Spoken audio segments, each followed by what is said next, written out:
Olá, meninos! Hoje nós vamos para o nosso último conteúdo aí, tá? Então, hoje a gente vai finalizar a matéria hoje. Isso não quer dizer que nossos encontros vão acabar, não, tá, gente? Eu estou devendo para vocês uma atividade e um simuladozinho que eu vou resolver as questões com quem puder no Zoom, tá? O negócio é que o meu computador estragou, eu tive que pegar emprestado.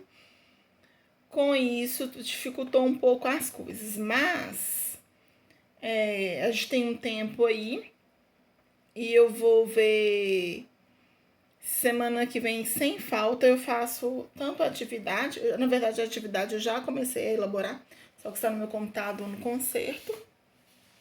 E aí vai ficar faltando apenas isso, tá, gente? Mas hoje a gente finaliza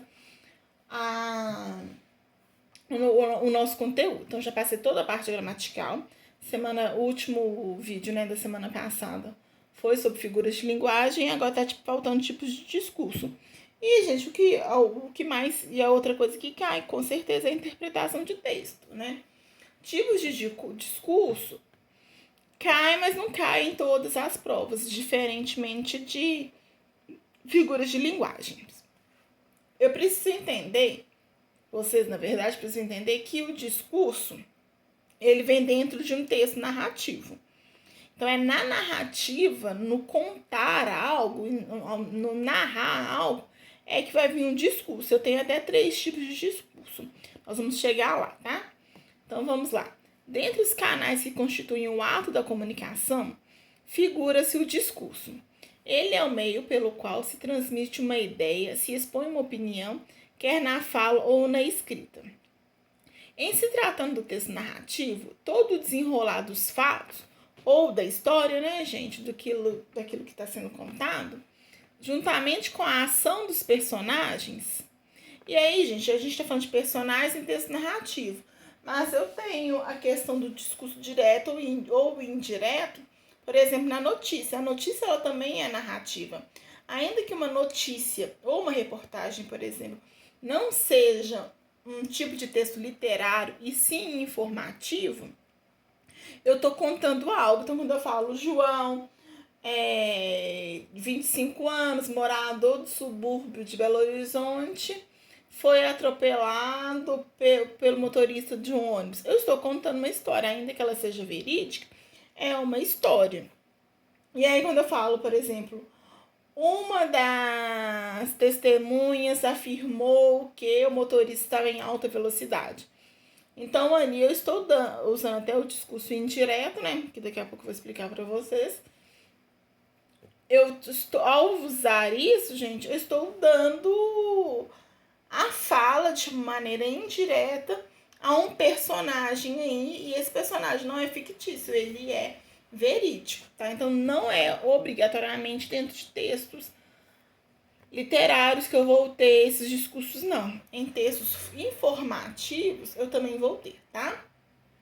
Então, voltando lá, juntamente com a ação dos personagens, está condicionado ao propósito do narrador em materializá-lo por meio de uma mensagem discursiva.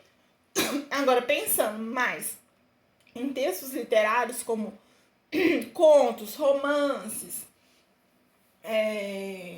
crônicas, é o autor, o narrador, na verdade, né, é quem vai optar por dar ao personagem uma fala direta ou uma fala indireta ou a fusão de ambas, que eu vou chamar o quê? De discurso indireto livre. Vamos lá para o discurso direto. O discurso direto, pessoal, é quando eu dou a fala integral do meu personagem. E muitas vezes não é obrigatório, tá, gente? Muitas vezes, na maioria das vezes, na verdade, eu introduzo essa fala por meio de um verbo de elocução, que é, por exemplo, João falou, Pedro respondeu, e aí eu vou vir com a fala. Vamos lá. A produção se dá de forma integral, na qual os diálogos são retratados sem a interferência do narrador.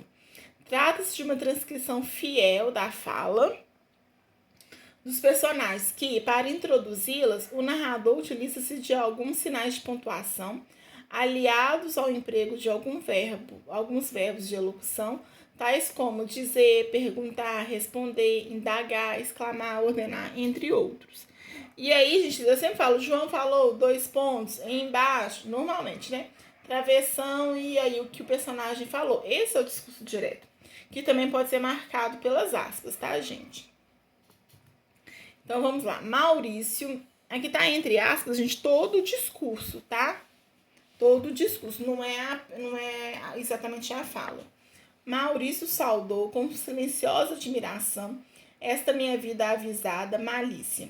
Imediatamente para meu príncipe. E aqui, gente, vocês vão observar que não há verbo de elocução. Mas eu aponto aqui, gente, olha, eu coloco os 2 pontos. Os 2 pontos, gente, eles são, né, essenciais aí para a marcação do meu discurso direto. Então, eu dou 2 pontos, aí eu venho com travessão ali, né? Ou é o travessão ou é as aspas, e aí eu venho com a fala do personagem. Há 3 anos que não te vejo, Jacinto. Tá, até aí a gente chama réplica do... Eu tirei o trecho aí do livro do S. de Queiroz. Teria uma vírgula aqui, né? Marcando vocativo, né? Lembrando das nossas aulas aí de análise sintática. Como tem sido possível neste país que é uma aldeola, e tu atravancas? E aí, gente, é importante reafirmar aí o uso do travessão e dos 2 pontos, ok? Já o discurso indireto, gente, eu já não tenho aqui essa marcação, essa fala direta do meu personagem. É o narrador que vai afirmar aquilo que o personagem falou. O mesmo ocorre quando o narrador, ao invés de retratar as falas de forma direta, as reproduz mediante o atributo de suas próprias palavras, colocando-se na condição de intermediário frente à ocorrência. Aí vem o exemplo, trouxe a notícia e perguntou-lhe o que achava. No discurso direto, eu poderia falar assim, ó, Pedro trouxe a notícia e perguntou 2 pontos. O que você acha? Embaixo na travessão, o que você acha? Então, quando o narrador fala, perguntou-lhe o que achava, eu estou usando aqui o discurso indireto, porque eu não tenho uma fala integral e direta da personagem. Quem está falando aqui, gente, é o narrador, né, por meio dando a intenção do que o personagem queria falar, mas quem está dizendo é o narrador. O discurso direto... vamos pegar aqui características do discurso direto e do indireto. Então, lá, só algumas características. A gente sabe que não é difícil, mas só para poder ficar bem aqui explicadinho. O discurso direto é introduzido por um verbo de elocução. A gente viu, né, pessoal, que não é obrigatório. Na maioria dos casos tem, mas não é obrigatório.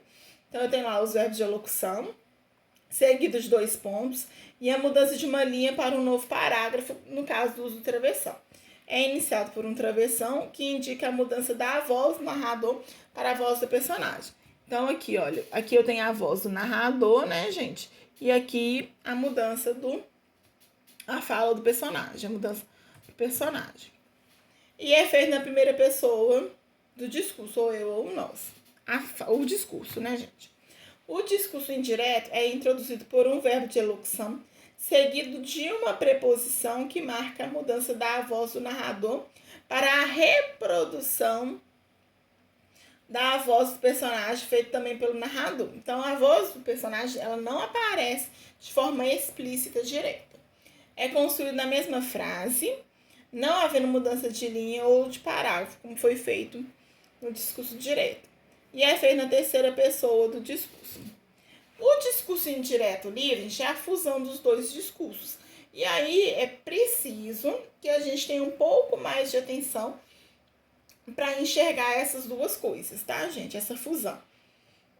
Nesta modalidade, as formas direta e indireta fundem-se por meio de um processo em que o narrador insere discretamente a fala ou os pensamentos do personagem em sua fala. Embora ele não participe da história, instala-se dentro de suas personagens, confundindo sua voz com a delas. E aí, por isso que eu falei com vocês que a gente tem que tomar um pouco de cuidado na hora de fundir, tá? Aí tá, vamos lá, gente. Tá a narrativa, né? Olhava, abria e chegava mesmo a aspirar-lhe o perfume do forro, misto do verbena e de fumo. Aí vem, né? A quem pertenceria? Vocês estão vendo aí, pessoal, que é uma pergunta. Aí tem até uma resposta, tem gente que diz ao Visconde. Era talvez presente da amante. Aqui, gente, a quem pertenceria? Ao Visconde. Aqui, gente, eu não tenho dois pontos. Aqui eu não tenho aspas, eu não tenho travessão, mas eu preciso entender aqui que há um discurso que funde o discurso indireto e ao mesmo tempo o direto, porque aqui existe uma fala, um discurso, mas eu não vem nem precedido de dois pontos, não vem marcado com travessão, nem com verbo de elocução. Por isso a gente precisa tomar um pouco mais de cuidado, tá? Só tem uma observação maior aí. Ok, pessoal? Não é difícil, é só preciso observar. Se a gente também exclui o discurso direto e o discurso indireto, né? Se a gente não vê, por exemplo, a marcação direta, se a gente não vê o narrador falando pelo personagem, né? Então a gente vai ter o quê? O discurso indireto. Então, pessoal, fica combinado assim. Na semana que vem eu vou dar uma atividade, né? Sobre o conteúdo que eu ainda não dei. A atividade, que é de concordância para cá, não vou estar falando concordância, regência, crase, figuras de linguagem e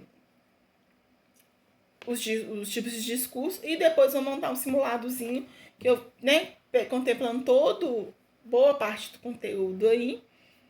E vou marcar uma aula no Zoom que a gente tira dúvidas e essas coisas, tá? Obrigada, viu, pessoal? Um abraço.